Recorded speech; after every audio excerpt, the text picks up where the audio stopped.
Everyone. I'm here to interview Thomas McAdams about his awesome senior project. You're making a video game, according to what I understand. Can you tell us a little bit about that? Well, my video game's centered around one of my friends, Craig. It's called Craig the Canadian, and essentially Craig has to get to Niagara Falls through a bunch of forests and such. It's sort of a 2D platformer like Mario, and it's really interesting to see just what he can do. Awesome. How long have you been working on it?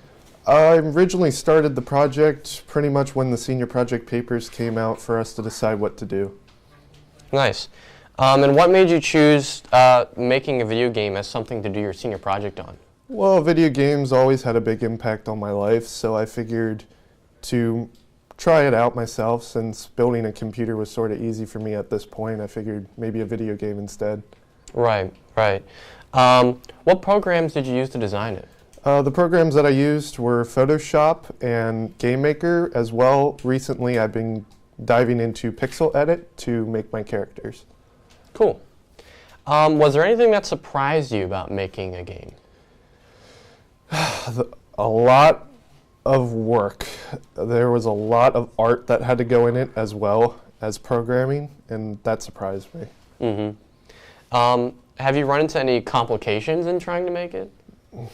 Programming always has complications. You're always going to find glitches and problems with it, but you just have to problem solve and fix them. Right. And did you have any inspirations for your game? Mostly from my friend Craig and my friends that I talk to on a regular basis when I go home. They were my inspiration for making this video game. Awesome. And do you have a favorite part of the game so far, like something you're really proud of? Something I'm really proud of is probably the way Craig is designed. I get to control what he does. I get to control how fast he moves. I get to control pretty much everything and anything, and it's very interesting to see that. Nice. And what's something you think a lot of people kind of overlook about game design?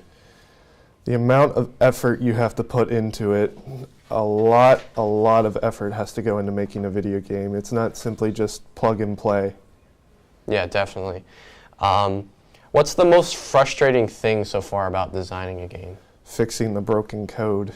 You might try and fix something. Once that's fixed, 10 more problems will arise. And lastly, do you have any advice for those starting out in making a game? Just go right into it. Don't be afraid to try something new. A video game may take a lot of effort, but then you can say you actually did it. Right. Anything else you want to say about your game before we wrap up? None at all, but thank you. Will it be playable? It will be playable. Okay, my plan is to continue working on it even after my senior project. Awesome. That's great, Tom. So that pretty much wraps up the interview here with Tom, so thank you very much for being on the show. Hey everybody, if you know someone who does something neat here at NHS, we'd love to tell their story. You could submit your story ideas at our website, highstreetmediaproductions.org. From all of us here at High Street Morning News, we want to wish you all a fantastic day and stay classy, Northeastern.